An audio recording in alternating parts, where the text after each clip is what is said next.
नमस्कार विद्यार्थियों, श्रीमती मोहरी देवी तापड़िया कन्या महाविद्यालय जसवंतगढ़ के यूट्यूब चैनल पर आपका हार्दिक स्वागत और अभिनंदन है। मैं प्रवक्ता चंद्र प्रकाश गुर्जर।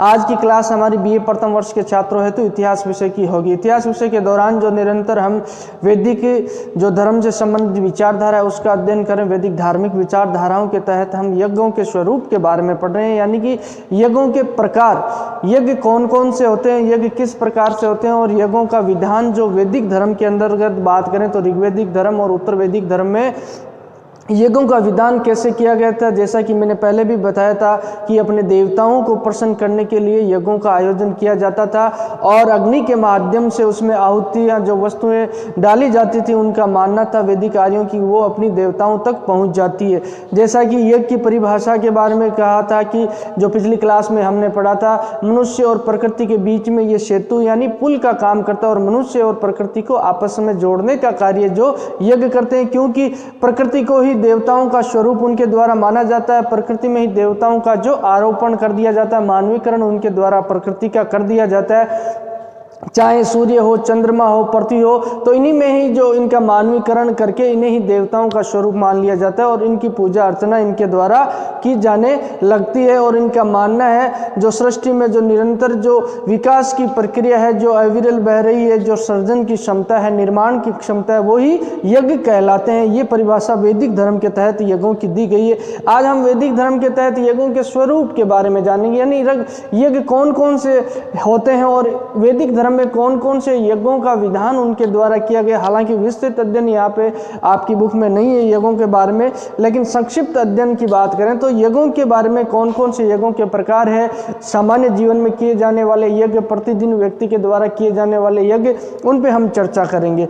तो यज्ञों की बात करते हैं तो पहले बात तो यज्ञों का विधान किस उद्देश्य से आर्यों के द्वारा किया जाता है, और उसके अलावा बात करते हैं तो जो मनुष्य के द्वारा जो निरंतर जो अपने जीवन में जो यज्ञ किए जाते हैं, जो देवताओं को प्रसन्न करने के लिए, उन्हें भौतिक यज्ञ का रूप जो माना गया है। भौतिक यज्ञ के तहत उनका मानना है कि मनुष्य के द्वारा विश्व की शक्तियों का आह्वान किया जाता है और उन शक्तियों को धारण करने के लिए जो इन यज्ञों का आयोजन किया जाता है, और इसी उद्देश्य से मनुष्य के द्वारा जो भौतिक यज्ञों का आयोजन किया, मनुष्य द्वारा विश्व की शक्तियों का आह्वान करके और उन्हें धारण करना ही भौतिक यज्ञ कहलाते हैं। यज्ञों का आयोजन, इसके पीछे भी जो मनुष्य के कई उद्देश्य रहते हैं, मनुष्य कई चीजें प्राप्त, जैसे मैंने पहले बताया आपको ऋग्वैदिक धर्म के धन धान्य प्राप्ति के लिए, पौत्र प्राप्ति के लिए, जो यज्ञों का जो संतान प्राप्ति के लिए, दीर्घायु प्राप्ति के लिए जो ये यज्ञों का आयोजन किया जाता है। तो इसके पीछे कई उद्देश्य रहते हैं, कई जो लक्ष्य हैं उनकी प्राप्ति हेतु यज्ञों का आयोजन किया जाता है। कई जो मैंने बताया राजसूय यज्ञ है, वाजपेयी यज्ञ, ये भी राजाओं के द्वारा कई खर्चीले यज्ञ जो उत्तर वैदिक काल के दौरान तो कहते हैं कि कर्मकांड काफी जटिल हो जाते हैं और यज्ञ विद्या है जो यज्ञों का जो काफी प्रचलन हो जाता है। और इसमें उस समय की बात करें तो ब्राह्मण पुरोहितों का जो वर्चस्व अत्यधिक बढ़ जाता है, उनकी प्रतिष्ठा बढ़ जाती है, क्योंकि उनके द्वारा ही यज्ञों का आयोजन करवाया जाता है। तो हम मुख्यतः जिन यज्ञों की बात करें, आज हम प्रतिदिन यानी हर दिन जो व्यक्ति द्वारा किए जाने वाले यज्ञ है उनकी संख्या 5, जो वैदिक धर्म के तहत दी गई है। वैदिक धर्म में ये 5 यज्ञ बताए गए हैं जो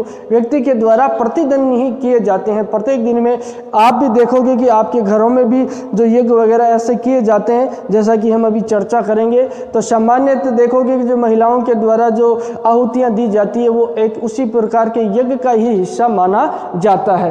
तो इन 5 प्रकार के यज्ञों की बात करें जो व्यक्ति के द्वारा प्रतिदिन किए जाते हैं, ये वैदिक धर्म के तहत इनका विधान किया गया है। तो ये धर्म है, एक तो देव यज्ञ है, भूत यज्ञ है, पितृ यज्ञ है और ब्रह्म यज्ञ और मनुष्य यज्ञ। ये 5 यज्ञ व्यक्ति के द्वारा प्रतिदिन जो किए जाते हैं। अब इनकी चर्चा करते हैं, ये कौन कौन सी यज्ञ, इनमें क्या क्या किया जाता है। तो देव यज्ञ की बात करते हैं। देव यज्ञ की बात करें तो इसमें जो भोजन, घी, दूध, दही को अग्नि में डाला जाता है। जैसा कि आप देखोगे, आप अपने घर में भी गौर करके देखना, जैसे जो चूल्हे पे कोई आपकी माँ रोटी बना रही हो, आपकी मम्मी रोटी बना रही हो, तो आप देखोगे कि जो चूल्हे के अंदर अगर उसमें दूध गर्म किया है तो दूध उसको चिमटी भर दूध डालते हैं। उसके अलावा बात करें रोटी का टुकड़ा उसमें डाला जाता है, घी की आहुति जो अंगुली डुबोकर और एक छींटे के रूप में जो अग्नि में डाली जाती है। तो ये यज्ञ है, वही जो आम जीवन में किए जाने वाले उसी यज्ञ को देव यज्ञ कहा जाता है। अपने इष्ट को, आराध्य को मानते हुए और उसका जो मनन और चिंतन करते हुए जो घरों में जो चूल्हे में जो आहुतियाँ दी जाती है, भोजन की आहुति दी जाती है, चूल्हे में घी की आहुति दी जाती है, दूध घी दही की जो अग्नि में डाला जाता है वही देवयज्ञ कहलाता है। यानी जो प्रत्येक दिन है जो महिलाएं घर पर करती है उसे ही देवयज्ञ कहा जाता है। उसके अलावा दूसरे यज्ञ की बात करें तो दूसरा यज्ञ है भूत यज्ञ। ये भूत यज्ञ क्या होता है? जो भोजन की बलि है 4 तत्वों को दी जाती है। इसके अंदर भी जो भोजन है उसकी जो आहुति दी जाती है, बलि दी जाती है, उसमें भोजन की बलि जो 4 तत्वों का स्मरण करते हुए उनको दी जाती है, जिसमें पृथ्वी, जल, वायु, आकाश को ये जो भोजन की बलि दी जाती है इसे भूत यज्ञ कहा जाता है। उसके अलावा ब्राह्मण परिवेश से आने वाले विद्यार्थी देखोगे और इसको वह बेहतर तरीके से समझ पाएंगे कि इन यज्ञों का सामान्य जीवन में क्या महत्व रहता है। और सामान्य जीवन में ऐसा यज्ञ किए जाते हैं लेकिन अपने को पता नहीं होता, घर में जो महिलाओं के द्वारा इन्हें संपन्न कर दिया जाता है साधारण तरीके से, वही यज्ञ कहलाते हैं। कई बार देखते हो आप जो रोटी निकालते हैं अलग से इसके लिए, वो उसके लिए, तो ये एक तरीके से यज्ञ है। उसके अलावा तीसरे यज्ञ की बात करें पितृ यज्ञ, यानी पितरों के लिए जो अपने पूर्वज है उनके लिए ये इस यज्ञ का आयोजन किया जाता है और प्रतिदिन किया जाता है। प्रत्येक घर में आप देखोगे कई घरों में तो उनके लिए रोटी अलग से निकाली जाती है, वही सामान्य यज्ञ इसमें आते हैं। पितरों पूर्वजों के लिए दक्षिण दिशा में भोजन व जल फेंका जाता है, जो पानी का टुकड़ा ऐसे और जो हाथ में जो पानी लेके ऐसे छींटे दिए जाते हैं उसी को जो पितृ यज्ञ कहा जाता है और प्रतिदिन ये किया जाता है। उसके अलावा बात करें ब्रह्म यज्ञ का आयोजन भी प्रतिदिन घरों में किया जाता है। जो वैदिक पाठ है उनका स्वाध्याय किया जाता है, यानी उसको वैदिक मंत्रों को, वैदिक पाठों को जो पढ़ा जाता है वही ब्रह्म यज्ञ माना जाता है। कई घरों में देखोगे आप जो पोथी है, जो धार्मिक ग्रंथों की पोथी जो घर वालों के द्वारा पढ़ी जाती है तो वही जो ब्रह्म यज्ञ कहलाता है। उसके अलावा है 5वां यज्ञ है जो मनुष्य यज्ञ है। ये मनुष्य यज्ञ कैसा होता है? मनुष्य यज्ञ के तहत जो स्वयं व्यक्ति के द्वारा खाना खाने से पहले किसी अतिथि को यानी किसी मनुष्य को खाना खिलाया जाता है उसे ही मनुष्य यज्ञ कहा जाता है। जो अतिथि को सबसे पहले भोजन खिलाया जाता है उसे मनुष्य यज्ञ कहते हैं। अब एक है अग्निहोत्र यज्ञ, इसके बारे में हम चर्चा करते हैं। ये अग्निहोत्र यज्ञ क्या होता है? तो अग्निहोत्र यज्ञ के तहत क्या किया जाता है? अग्निहोत्र यज्ञ के तहत जो सुबह की बात करें तो सुबह सूर्य और प्रजापति को और शाम को अग्नि व प्रजापति को चावल की आहुति दी जाती है और ये यज्ञ संपन्न हो जाती है। ये साधारण यज्ञ है जो उत्तर ऋग्वेदिक काल के दौरान, फिर आगे जो उत्तर वैदिक कालीन समय आता है, ऋग्वेदिक काल की बात करें तो ऋग्वेदिक काल है जो 1500 ईस्वी से लेकर 1000 ईस्वी तक रहता है, पूर्व तक रहता है। उसके पश्चात 1000 से 600 ईस्वी पूर्व तक उत्तर वैदिक काल। तो ये धीरे धीरे जो धर्म के विकास का स्वरूप हमें दिखाई देता है और धीरे धीरे जो किस तरीके से धार्मिक विकास होता है उसकी जो कहानी है, उसके तहत जो शुरुआत में जो धर्म का जटिल रूप हमने को देखने को नहीं मिलता है, साधारण रूप और सरल रूप ही अपने को देखने को मिलता है। उसके पश्चात धीरे धीरे धर्मों में जटिलता आती जाती है, कर्मकांड है वो बढ़ जाते हैं। तो ये साधारण यज्ञ उसी के तहत आते हैं। और इसके अलावा जो वैदिक धर्म में अग्नि के 3 प्रकार बताए गए, यानी अग्नि स्थापित करने के लिए जिस तरीके से आप वेदिका समझते हो वही वेदिका 3 प्रकार की वेदिका इनके द्वारा बताई गई है। अब ये 3 प्रकार की वेदिका कौन सी, इसके बारे में जिक्र करते हैं। तो एक वेदिका ग्रहापत्य वेदिका, दूसरी को दक्षिण वेदिका और तीसरी आहवन्य वेदिका। ये 3 प्रकार की वेदिका यानी अग्नि के प्रकार जो वेदिका को ही कहा जाता है। अग्नि के प्रकार जो अग्नि प्रतिष्ठित करने के 3 तरीके इनके द्वारा बताए गए।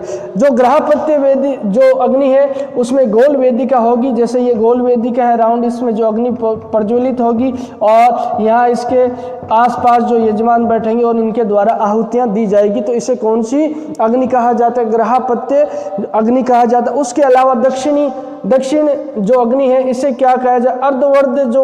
अर्धवर्त जो वेदिका होती है उसे ही दक्षिण अग्नि कहा जाता है। इसके तहत इसमें अग्नि प्रज्वलित करके और इसमें आहुतियां दी जाती है चारों तरफ बैठ के। और तीसरी जो अग्नि की बात करते हैं, तीसरी अग्नि आह्वनीय अग्नि कहा जाता है, जिसके तहत चौकोर वेदी होती है और यजमान और पुरोहित जो आयोजन करवाने वाले हैं, जो उनके द्वारा उसके चारों तरफ बैठ के अग्नि में जो आहुतियाँ दी जाती है, अग्नि प्रज्वलित होती है, उसमें आहुतियाँ दी जाती है। तो ये 3 अग्नि के प्रकार वैदिक धर्म के तहत बताए गए हैं। गृहपत्य, दक्षिण और आह्वनीय, जो एक तरीके से जो वेदियाँ ही है, जो हवन वेदियाँ हैं, इनके ही 3 प्रकार बताए गए हैं।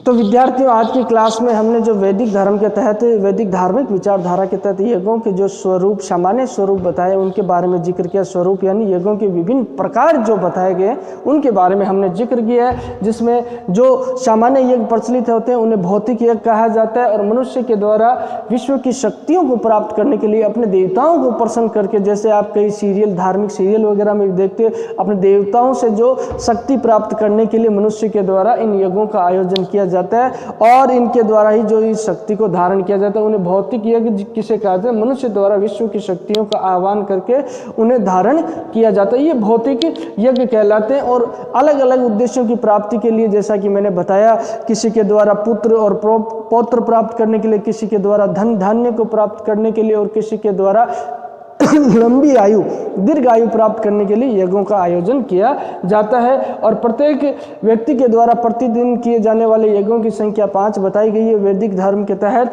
तो उसमें बात करें तो पहला देव यज्ञ है, दूसरा भूत यज्ञ, तीसरा पितृ यज्ञ, और चतुर्थ की बात करें तो ब्रह्म यज्ञ है, और उसके अलावा 5वां मनुष्य यज्ञ। ये जो प्रति व्यक्ति के द्वारा प्रतिदिन जो इनका आयोजन किया जाता है। और उसके अलावा अग्निहोत्र यज्ञ का भी उल्लेख अपने को मिलता है। अग्निहोत्र यज्ञ के तहत जो सुबह है सूर्य व प्रजापति, और शाम को अग्नि व प्रजापति को चावल की आहुति दी जाती है। उसके अलावा अग्नि के 3 प्रकार बताए गए हैं, यानी कि यज्ञ वेदियाँ हैं उन्हीं के 3 प्रकार है, वही अग्नि के 3 प्रकार कहलाते हैं। उसके तहत गृहपत्य, दक्षिण और आह्वनीय, ये 3 प्रकार बताए गए। इसमें गोलाकार वेदिका होती है, इसमें अर्धवर्त वाली वेदिका होती है, और इसमें चौकोर वेदिका होती है। तो बोलिए, यहाँ तक आपको कोई चीज़ समझ में नहीं आई हो, किसी तरह की समस्या हो, शंका हो, तो आप निसंकोच पूछ सकते हो। आप जो आपके पास प्लेटफॉर्म में शैक्षणिक व्हाट्सएप ग्रुप के माध्यम से जो भी आपकी बात है वो पहुंचा सकते हो, और आपकी कोई भी राय और सुझाव वह भी आमंत्रित है। उम्मीद करता हूं कि बेहतर तरीके से आपको समझ में आया होगा।